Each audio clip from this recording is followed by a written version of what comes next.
Is Arknights Endfield the Wuthering Waves Killer? This has been a sentiment that I've seen kind of tossed around in the community a lot. And well, before you dislike this video, I just wanted to start off this video by kind of giving you a spoiler of what this video is going to be about.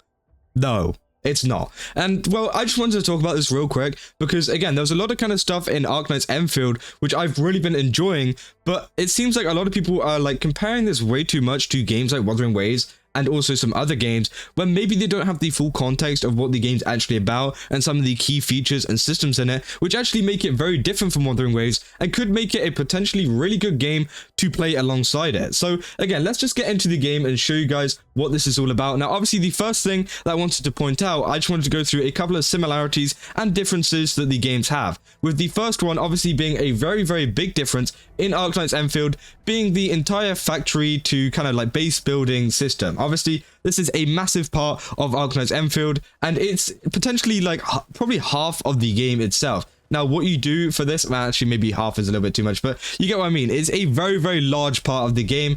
And well, what you do is, you know, you make factories and stuff. You can make these kind of like automatically go ahead and build like materials and stuff for gear, which is very, very exciting. And I've been really enjoying kind of making a ton of these factory things and just kind of learning how the whole like system works, which is actually kind of, you know, scratch that kind of Minecraft thing in my brain. You know, like in Minecraft where you like want to just build for a couple of days. Well, this kind of scratches that same itch, which I think is really, really good. And well, you know, a lot of people saying it's going to be the, you know, Wuthering Waves Killer.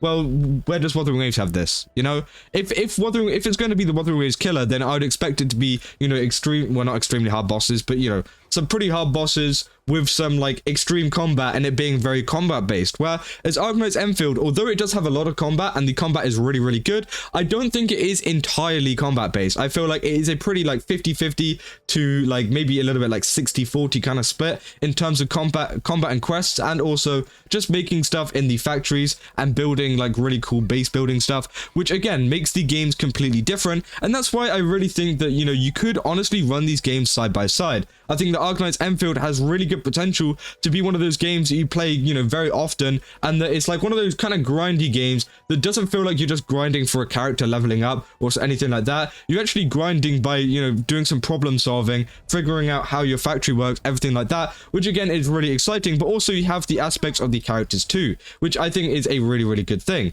Now, obviously, we go on to the next part, which is the combat. I feel like the combat is very different to Wuthering Waves as well. Now, it's not completely different, let's be real. But, like, I'm not stupid.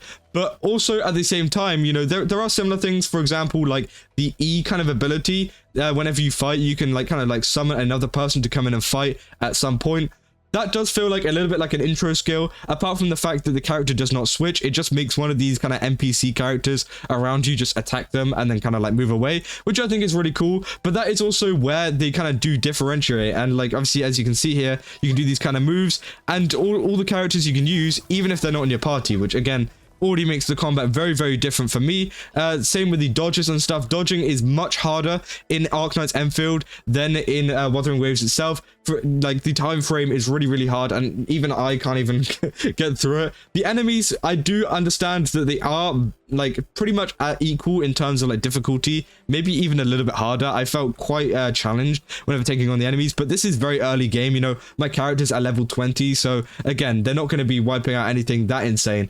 But it did feel very different, and I feel like it's not too similar to the point where, you know, it could replace Wuthering Waves. Again, I feel like this is something that can go side by side. The same as, you know, how like Genshin Impact has a different kind of combat system to Wuthering Waves. The same how Wuthering Waves has a different combat system to Arknights Endfield and stuff like that. So again, I feel like that is, you know, another thing that they do different. Now, obviously, the story and stuff, the story was actually much stronger in the beginning than most of the gacha games I played. For example, like Genshin Impact, Wuthering Waves, Honkai Star was pretty good, to be fair. Xenophon Zero, again, I think they were, you know, weren't as good as the Arknights beginning. I felt Arknights really had me locked in from the very start. But where it did, you know, kind of fall off was nearer to the end, like in the middle part, where it was like kind of talking to the owl dude who pretty much, you know, taught you how to do the factories, everything like that, which was very, very interesting. But again, it did kind of slow down the game. But I am glad that kind of stuff did happen because it gave us a little bit of a tutorial on what to do and how to do it, which again was absolutely perfect. And pretty much I hope that, you know, it can grow a little bit more in the full release and we can see a little bit more. Obviously, I haven't played fully through the beta yet. I've gotten to a point where I think I've gotten further enough. I had a lot of comments in my last video telling me that I hadn't even gotten to some of the really good parts in the kind of, you know, game and everything like that, which I definitely will try to get onto.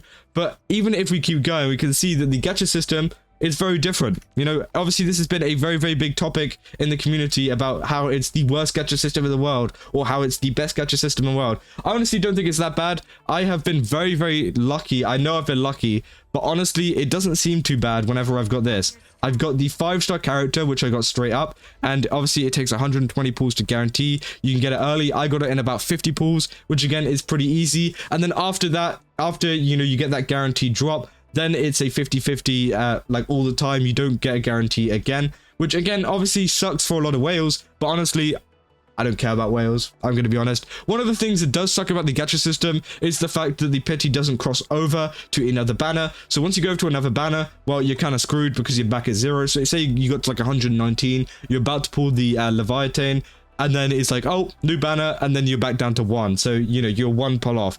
But again, you know, I don't think it's the end of the world. Obviously, it would be frustrating to kind of do that. And I feel like maybe they should have pity carryover. I feel like Arknights Endfield should add that whenever the game fully comes out. And thank God we got all of this time because we can make these kind of, like, you know, suggestions to the game and stuff like that. But if they just have pity carryover, I think it would be totally okay, and I feel like it'll be a much better game. But also, a lot of people are quick to point out that Arknights are actually very, very generous in terms of their rewards and everything like that. So we could see, you know, some more currency coming over to make it actually quite easy to get those 120 pulls for free. So maybe we'll have to see what happens, but it does feel like, you know, the whales are being heavily kind of taxed there.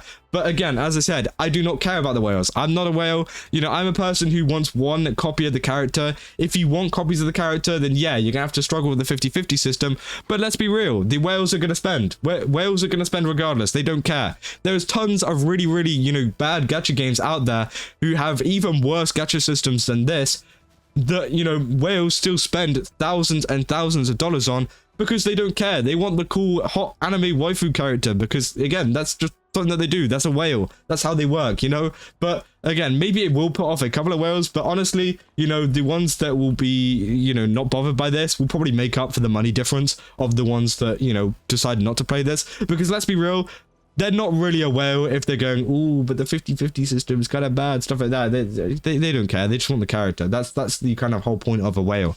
But again, I feel like the weapon system also wasn't perfect, but I didn't think it was that bad. Obviously, if I don't even know where I could find it again. Oh my god, I'm so dumb. But I actually managed to pull 4 6-star weapons in my first 20 pulls. This is just one of them. Obviously, I think maybe I got 2. No, I got 1 in this one. But again, I got 4 6-star weapons, but not the rate up. So there's a 25-75 chance of you getting the rate up, which honestly, I don't think it's the end of the world. Again, as I said, I got 4 6 stars. I'm pretty happy with that. Despite me not getting the rate up, I'm not unhappy at the fact that I got some other 6-star weapons that I can use on all my other characters. Now, yes, it will be frustrating if you do specifically want to go for that, and maybe they should increase the rate maybe to like a 50-50 chance, something like that, which might be a little bit easier. But overall, I'm not too disappointed so far.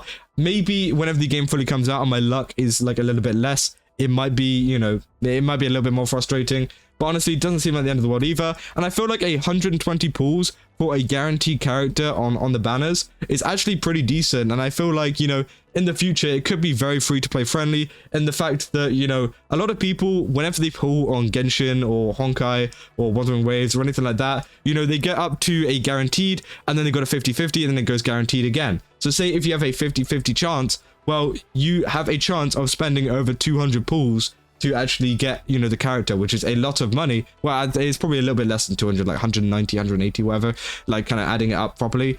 But again, this is only 120 and you get it guaranteed, which I feel like is a much better system. And I actually prefer that because it gives you something you're working towards where you're guaranteed to get this character. And obviously, as you can see, I ended up getting this character. It's pretty good. But obviously, there are some similarities as well. I'm not kind of dumb to the fact that Wuthering Waves does look very similar to Arknights Endfield in terms of style. I feel like the overall, like, kind of shade and the, like, tone of the area is very similar. Now, the character designs are a little bit different because both of these use different engines. I'm pretty sure Wuthering Waves uses Unreal Engine, whereas this uses Unity, and that's why my PC isn't going a million miles an hour, because again, Unity is very low on the kind of graphics and stuff, and in terms of like PC intensity, stuff like that, which again makes the characters look pretty cool. And it's kind of surprising that they've managed to make such a high quality game in Unity, because they're not very, you know, known for that. Unity, they're a little bit less of quality, and the kind of details were a little bit less. But again, I can see why some people comparing it in terms of design.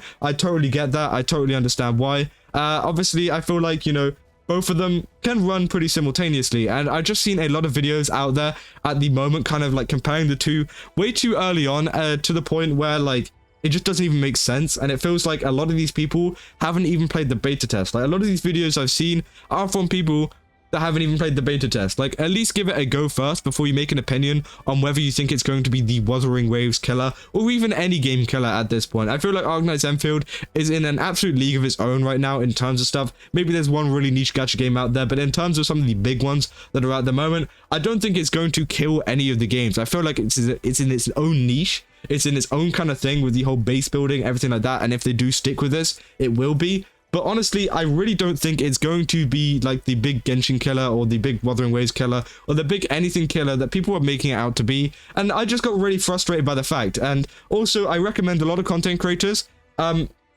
Like, there was a lot of big content creators playing the beta, which I saw, like, were doing some of the quests and have already had opinions on Arknights Endfield, and they've been like, oh yeah, this game's this game's that. Like, whether it's positive or negative, I don't really care. But pretty much, they only did some of the early quests, and they never really got up to the quest where you go over to this bridge over here. If you get through all of this bridge quest and kind of do some of this tutorial, then you have a much better understanding of how the factory system works, because they give you like a kind of brief kind of introduction to just like one machine for like the refinery, I'm pretty sure it was, at the start, but they don't actually give you a full thing of how this whole thing can be like automated with like conveyor belts, stuff like that, and how you can like turn something into something, and then it can turn into something else, and then it can turn into something else, and then it can go even bigger, which again was absolutely insane, and it definitely expanded my kind of enjoyment of the game overall. I definitely really enjoyed that, and I felt like it kind of added an extra kind of like layer to the game, which I feel like a lot of people are missing out in terms of their reviews and first impressions of the game. And obviously it's first impressions for them, so their first impressions are going to be like the first 2 hours or whatever they play,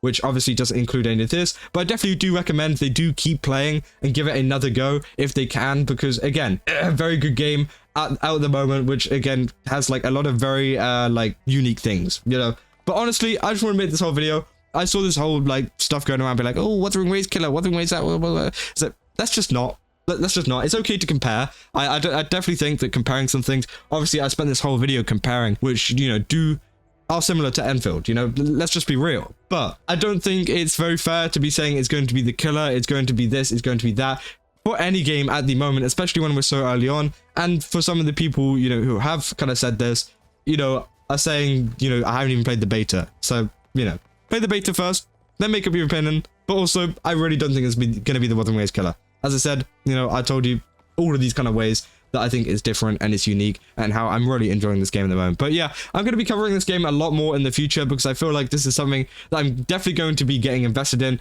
especially after pulling this 6-star character. Oh my god, she's absolutely insane. But let me know down in the comments how you guys are enjoying Arknights Endfield, and do you think it's going to be the Wuthering Waves Killer? Because it's not. Let's just be real.